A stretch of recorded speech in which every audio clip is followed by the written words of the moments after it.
നിങ്ങളുടെ favourite shows ഇനി ഒരിക്കലും മിസ്സാവില്ല. ഇപ്പോൾ C5-ലൂടെ കാണും നിങ്ങളുടെ ഫേവറേറ്റ് ഷോ തികച്ചും സൗജന്യമായി.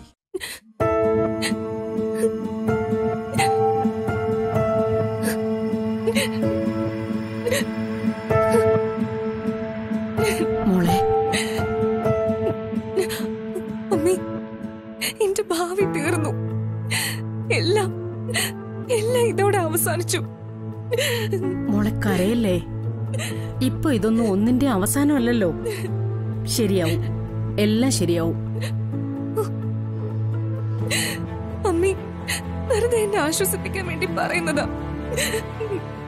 നടക്കില്ല, ഇനി ഒന്നും നടക്കില്ല. ശ്യാമ ഇനി ഒരിക്കലും എനിക്ക് വേണ്ടി പാടില്ല, അത് ഉറപ്പാ. നോക്കാം, ഞാനില്ലേ കൂടെ. ശ്യാമയെ സമ്മതിപ്പിക്കാൻ നമുക്ക് വേറെ വഴി എന്തെങ്കിലും ആലോചിക്കാം. ഇല്ല മമ്മി, വെറുതെ പറയണ്ട. ഇനി നമ്മൾ എന്ത് ചെയ്യാനാ?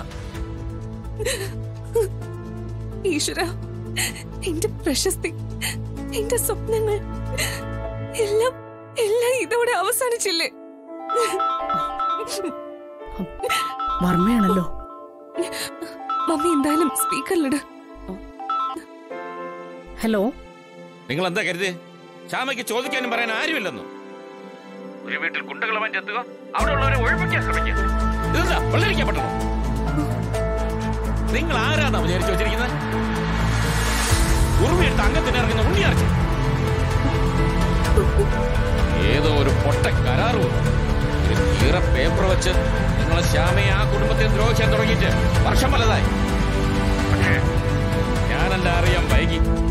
വഞ്ചനാക്കുറ്റം, ആൾമാറാട്ടം, പിന്നെ ഇപ്പൊ വീടാക്രമിച്ചതിന് അയ്യോടെ രണ്ടിനെയും പിടിച്ച് പോലീസിൽ ഏൽപ്പിക്കേണ്ടതാണ്. തൽക്കാലം അത് വേണ്ടാന്ന് വെച്ചു. സ്ത്രീകളാണെന്നുള്ള ഒരു ചെറിയ പരിഗണന എല്ലാം അവസാനിപ്പിച്ചോണം ഇതോടെ. ഇല്ലെങ്കിൽ ഈ ആനന്ദവർമ്മയും എന്റെ ഇൻഫ്ലുവൻസും എന്താണെന്ന് അമ്മയും മകള് ശരിക്കും അറിയും.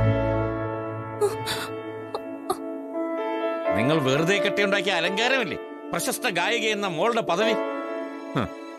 ആ ഇമേജ് ഞാനങ്ങ് തകർക്കും. വിസ്മയ എന്ന ഗായികയെ ആരാധിച്ചു പോയ വിഡ്ഢികളായ ആരാധകരുണ്ടല്ലോ, അവർ തെരുവിലവളെ കല്ലെറിയും.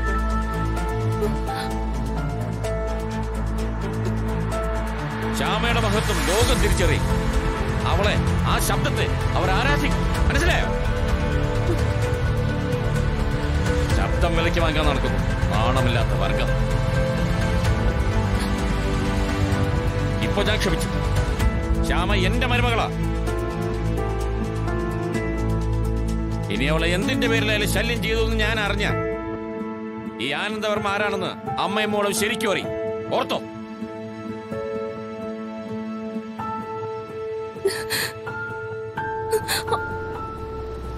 ഡൗൺലോഡ് ചെയ്യൂ C5 ആപ്പ്. കാണൂ എല്ലാ എപ്പിസോഡുകളും സൗജന്യമായി.